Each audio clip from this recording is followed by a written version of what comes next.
नमस्कार, मैं खुशबू कुमारी, सहायक प्राध्यापिका, हिंदी विभाग, डिग्री कॉलेज, जगन्नाथपुर। स्नातक Hindi general semester GE 3 elective में आज हम कल्पना, बिंब और फैंटेसी के विषय में जानेंगे। फैंटेसी शब्द का निर्माण यूनानी शब्द फैंटेसिया से हुआ है, जिसका अर्थ है मनुष्य की वह क्षमता जो संभाव्य संसार की सर्जना करती है। मानविकी कोश में फैंटेसी को स्वप्न चित्र मूलक साहित्य कहा गया है, जिसमें असंभाव्य संभावनाओं को प्राथमिकता दी जाती है।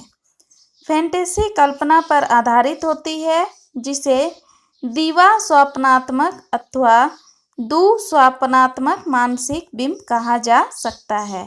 यह एक प्रकार की साहित्यिक तकनीक है जिसका संबंध मनुष्य के स्वप्न और अवचेतन में घटित होने वाली घटनाओं की ऐसी बिंबावलियों से है जो विघटित एवं बेतरतीब होती है। प्रसिद्ध कवि एवं समीक्षक मुक्तिबोध के अनुसार फैंटेसी में मन की निगूढ़ वृत्तियों का, अनुभूत जीवन समस्याओं का, इच्छित विश्वासों और इच्छित जीवन स्थितियों का प्रक्षेप होता है। मुक्तिबोध की कविताओं ब्रह्म राक्षस एवं अंधेरे में फैंटेसी का प्रयोग किया गया है। फैंटेसी के 3 प्रयोजन हैं: मनोरंजन, यथार्थ से पलायन और दोषयुक्त मानव तथा दोषयुक्त संसार के प्रति नवीन दृष्टिकोण से विचार करना। देवकी नंदन खत्री ने अपने 30 उपन्यासों में जिस फैंटेसी का प्रयोग किया है, उसका उद्देश्य मनोरंजन एवं यथार्थ से पलायन है, जबकि मुक्तिबोध की कविताओं में प्रयुक्त फैंटेसी का उद्देश्य मानव एवं संसार के प्रति नवीन दृष्टिकोण है।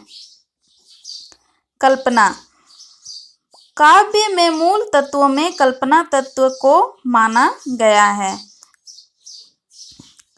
आचार्य रामचंद्र शुक्ल के अनुसार जो वस्तु हमसे अलग है, हमसे दूर प्रतीत होती है, उसकी मूर्ति मन में लाकर उसके समीप का अनुभव करना कल्पना है। साहित्य वाले इसे भावना कहते हैं और आजकल के लोग इसे कल्पना कहते हैं।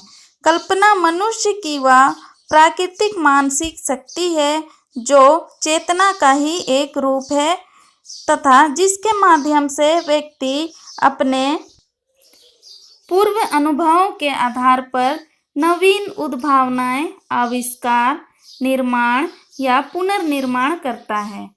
कल्पना और बुद्धि का समन्वय होने पर वैचारिकता एवं चिंतन का जन्म होता है तथा कल्पना और भाव अनुभूतियों का समन्वय होने पर या भाषा के माध्यम से साहित्यिक कृतियों को जन्म देती है।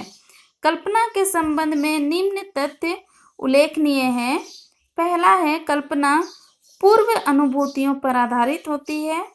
दूसरा है, कल्पना इच्छा प्रेरित होती है। तीसरा है, कल्पना बुद्धि के नियंत्रण से मुक्त होती है। चौथा है, कल्पना का आलंबन अप्रत्यक्ष होता है। पांचवा है, कल्पना की सामग्री बिंबों के रूप में मस्तिष्क में संचित होती है। छठा है, कल्पना का कार्य पूर्व उपलब्ध सामग्री को नए रूप में प्रस्तुत करना है। साहित्य में कल्पना तत्व के माध्यम से निम्न कार्य संपन्न होते हैं, जैसे नाटकों या काव्यों में उत्पाद कथानकों को गढ़ने में कल्पना की भूमिका रहती है। पात्रों की चरित्र सृष्टि भी कल्पना से होती है। वस्तु वर्णन या व्यक्ति वर्णन में कल्पना की प्रमुख भूमिका है। भाषा शैली को आलंकारिक, व्यंजक, मार्मिक बनाने में कल्पना महत्वपूर्ण भूमिका का निर्वाह करती है। बिंब।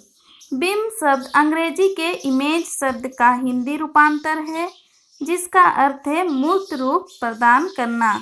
काव्य में बिंब को वह शब्द चित्र माना जाता है जो कल्पना द्वारा ऐन्द्रिक अनुभवों के आधार पर निर्मित होता है। काव्य भाषा के लिए बिंब अपरिहार्य है। ये भाव अनुभूतियों को चाक्षुष रूप प्रदान करते हैं तथा काव्य में आकर्षण उत्पन्न करते हैं। बिंब द्वारा सृजित चित्र केवल रुच शब्द चित्र ही ना हो अपितु इन शब्द चित्रों में भाव और अनुभूतियों को उद्वेलित करने की शक्ति भी होनी चाहिए, तभी बिंब को सार्थक कहा जा सकता है। बिंब के 3 मूलभूत तत्व हैं: कल्पना, भाव और ऐन्द्रिकता। कोई भी बिंब जब निम्न गुणों से युक्त होता है तभी काव्य के लिए उपयोगी बन पाता है। बिंब के ये गुण हैं: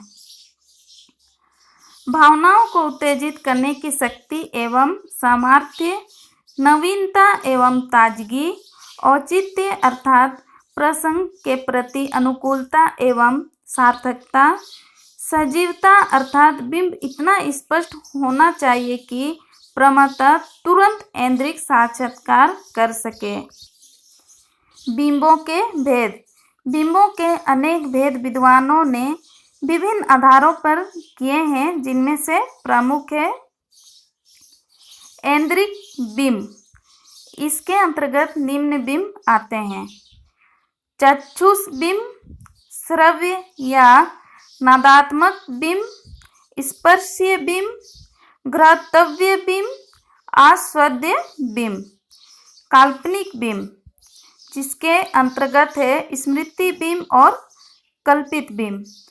प्रेरक अनुभूति के आधार पर सरल बिंब, मिश्रित बिंब, तत्कालिक बिंब, संकुल बिंब, भवतित बिंब और विकीर्ण बिंब। बिंब की समानता सादृश्य मूलक अलंकारों से बताई जा सकती है। डॉक्टर देवी शरण रस्तोगी के अनुसार बिंब प्रायः अलंकारों की सहायता लेते हैं और इसी प्रकार अलंकार अंततः बिंब को ही लक्ष्य करते हैं। एजरा पाउंड के शब्दों में बिंब बौद्धिक और भावात्मक संसृष्टि की उपस्थित करता है। संसृष्टि को उपस्थित करता है। वह संप्रेषित भाव को तीव्रतर बनाता है तथा किसी अनुभूति को प्रतिबिंबित ही नहीं करता अपितु उसे एक नए स्तर पर पुनर्निर्मित भी करता है। बिंब का एक अन्य महत्वपूर्ण कार्य है काव्य भाषा को संक्षिप्त, केंद्रित और संगठित करना। शब्द की अपेक्षा बिंब अधिक संदर्भ सापेक्ष होता है। डॉक्टर केदारनाथ सिंह के अनुसार बिंब यथार्थ का एक सार्थक टुकड़ा होता है। वह अपनी ध्वनियों और संकेतों से भाषा को अधिक संवेदनशील और पारदर्शी बनाता है। वह अभिधा की अपेक्षा लक्षणा और व्यंजना पर आधारित होता है। तो आज हमने कल्पना, फैंटेसी और बिंब के विषय में जाना। धन्यवाद।